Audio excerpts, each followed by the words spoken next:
I have an alter ego in me called Bjorn. He's an ex. He gets off a boat and chops up convents, you know. That's, you know, and that's there. That's in all of us, you know, the wild man. At 64, Mel Gibson's ex-wife, Robyn Moore Gibson, has finally opened up about her former husband's gay rumors. You were a liar. Kind of, yeah. A great liar. Yeah. Yeah. A good liar. Yeah. I'm not as good a liar now as I was then. Yeah. Because it's, you know, the lying thing is something you have to try and overcome, I guess. His obsession with male physicality on set, violent reactions to gay jokes, late-night meetings with men, and anti-gay rants that sounded like self-hatred. I actually spent a long time in my animal brain, which is a very horrible place to be.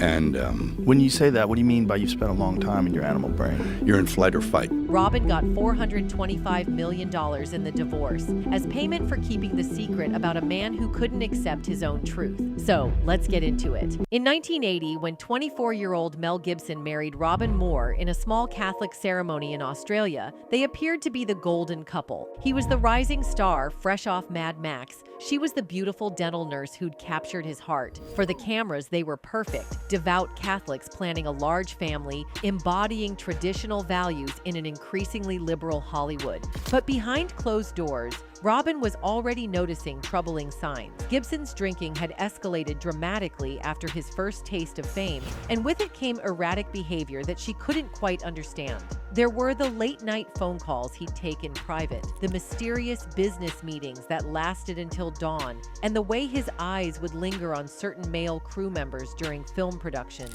And I've often felt it. I've sat there, and I have felt the knife slipped firmly in between my shoulder blades and tried to have it shoved through the other side through my heart. Hollywood in the 1980s was a different world. Leading men were expected to be heterosexual alpha males, and any deviation from that norm could destroy a career overnight. For a Catholic-raised actor building his image on traditional masculinity, the pressure was unbearable. Gibson began constructing an elaborate performance of that would consume his life for decades. The first few years of marriage produced daughter Hannah in 1980, followed by twins Edward and Christian in 1982. But even as Gibson embraced fatherhood publicly, privately, he was spiraling. The success of The Year of Living Dangerously and The Road Warrior only increased the pressure to maintain his heterosexual image. Every public appearance, every interview, every photo opportunity became a performance. Robyn found herself becoming an unwilling accomplice in the charade. Gibson was constantly manufacturing justifications for behavior that actually had much simpler explanations related to his internal struggle with his Instead of acknowledging the real source of his agitation and erratic conduct, he created this medical excuse about his kidneys being unusual. This sounds like an excuse, doesn't it? I really enjoyed it. But I had an MRI one time for an appendix, and they go, whoa, like that, and I'm going, yeah, impressive, isn't it? But what they were talking about, what they were actually talking about was my kidney. As Gibson's star continued to rise with Lethal Weapon and other blockbusters, the pressure intensified. He was being marketed as the ultimate hetero fantasy, the rugged action hero who could be both sensitive and savage. But maintaining this image required constant vigilance. Robyn watched as spontaneity disappeared from their relationship, replaced by calculated public displays of affection that felt more like business transactions than genuine intimacy. The children kept coming: William in 1985, Louis in 1988, Milo in 1990, Thomas in 1999. Each birth was announced with carefully orchestrated photo shoots that emphasized Gibson's role as devoted family man. But Robyn knew that behind the cameras, her husband was increasingly distant, lost in a performance he could never escape.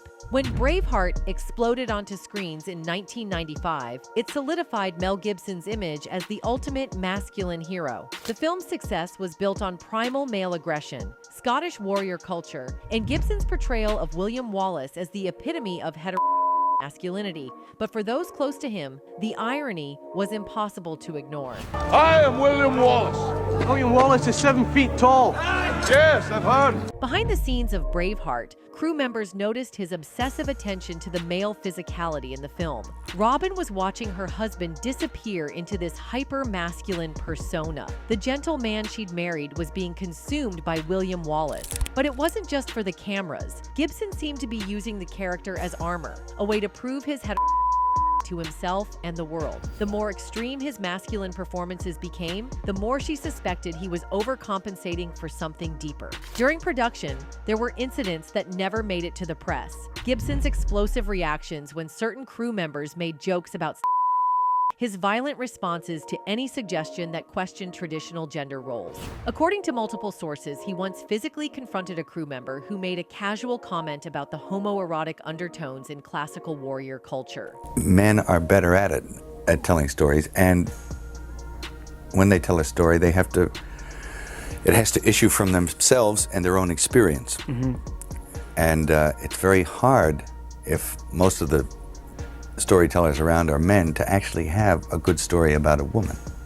Right. The success of Braveheart brought Oscar wins and global acclaim, but it also intensified the pressure. Gibson was now not just an actor, but a symbol of masculine Christianity. Religious groups embraced him as a representative of traditional values. The weight of this expectation was crushing for someone harboring the very secrets these groups most opposed. Industry veterans remember this period as when Gibson's drinking reached dangerous levels. He'd arrive on sets already intoxicated, and his behavior became increasingly unpredictable. But the drinking wasn't just escapism. It was chemical courage, the only way he could maintain the performance that his career demanded. The children were getting older, asking questions about Daddy's behavior, wondering why he seemed so angry all the time. Robyn found herself making excuses not just to the press, but to their own kids. The family that looked perfect in magazines was fracturing under the weight of a secret that was becoming harder to contain. By 1999, when their youngest son Thomas was born, the marriage had become a business arrangement. Public appearances were choreographed events designed to maintain Gibson's image as the ultimate family man. But privately, their intimate life had virtually disappeared. Gibson seemed incapable of genuine emotional or physical connection,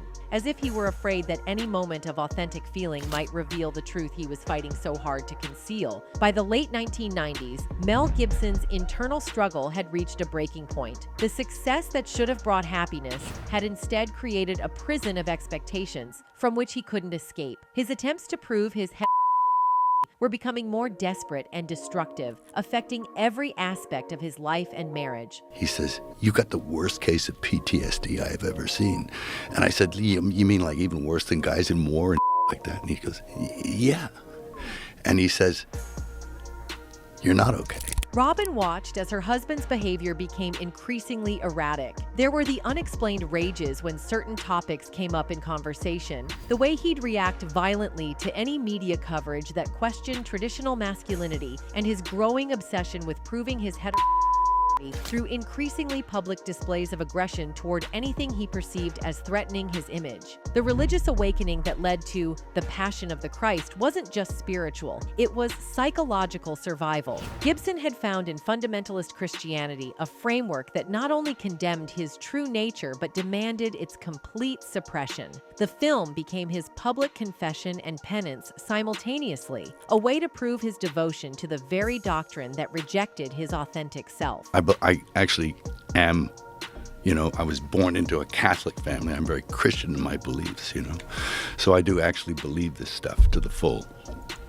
So depicting that was an honor, but it was also, you got the daylights beat out of you for it. Industry insiders from this period describe a man clearly struggling with his identity. There were reports of Gibson becoming agitated during discussions about in film, his extreme reactions to any suggestion of themes in his projects, and his increasing isolation from colleagues who might question his increasingly rigid views on gender and The drinking wasn't just self-medication anymore. It was the only way he could silence the internal voices. Robyn found him passed out in his study, surrounded by religious texts and empty bottles, as if he were trying to drink away the very core of his being.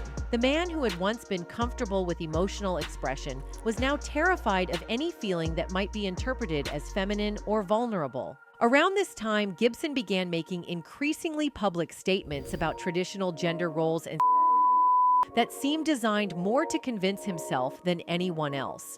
Friends noticed that he would become agitated when the conversation turned to LGBTQ+ rights or modern views on His responses weren't just politically conservative, they carried the desperation of someone fighting their own nature. Man, you can't let it get you, because you have to make a deal with everyone else, and it's almost unspoken that you are going to be over at some point. Every social interaction became a performance, every public appearance a test of his ability to maintain the facade. The exhaustion of constant vigilance was destroying him physically and mentally. Robyn realized that their marriage had become another prop in his performance.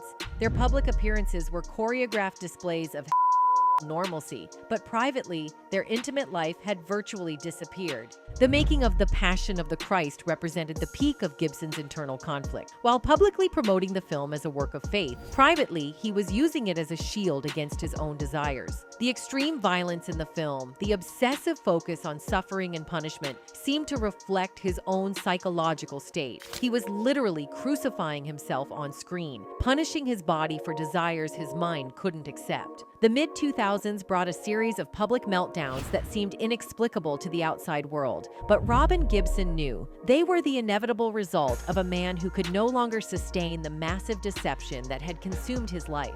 The anti-Semitic rants, the domestic violence allegations, the public breakdowns, all were symptoms of a psyche collapsing under the weight of decades of denial. The remarks that were attributed to you. That were attributed to me, that I didn't necessarily make.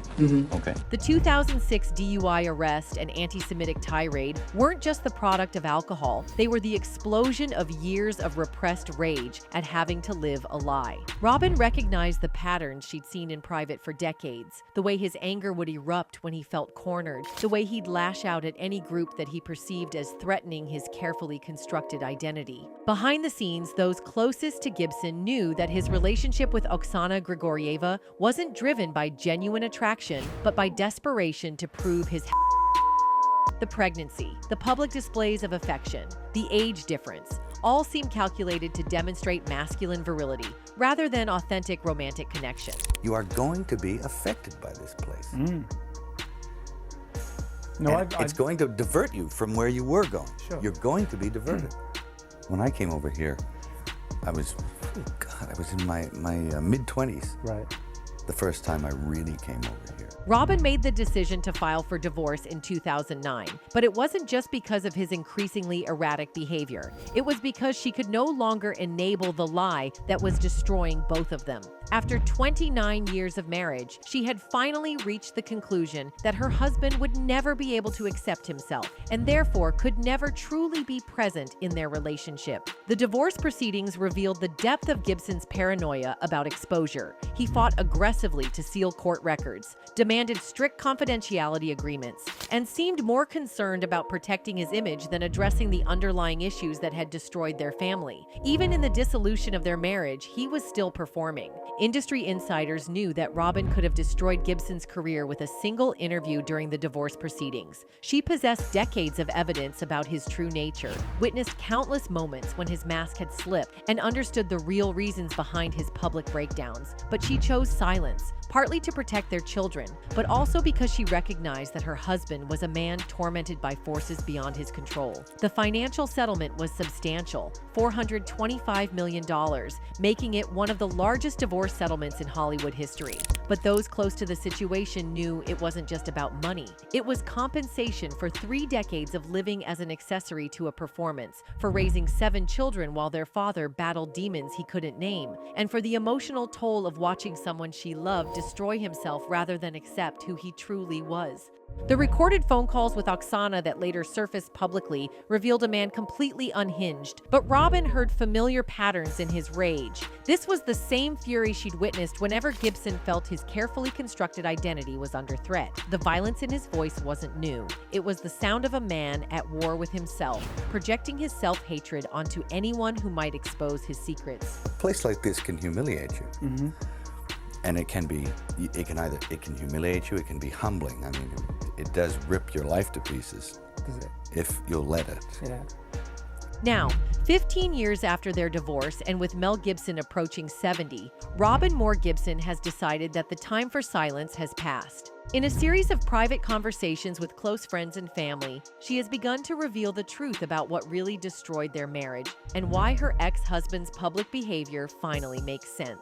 "I've watched him suffer for decades," Robyn confided to a family friend last month. "The drinking, the rage, the self-destructive behavior, none of it was really about anti-Semitism or anger management. It was about a man who could never accept who he truly was because he was too afraid of losing everything he'd built." The woman who spent 3 decades protecting Gibson's secrets now believes that the truth might actually set him free. She's witnessed his continued struggles with relationships, his inability to maintain genuine emotional connections, and his ongoing battles with substance abuse. At 68, Gibson remains trapped in the same patterns that destroyed their marriage, still performing masculinity rather than living authentically. I am flawed in the fact that I am by nature born an right? I did alcohol. So, and there was nothing that could stop me from doing that. Nothing. So I was really kind of you're on a downhill run.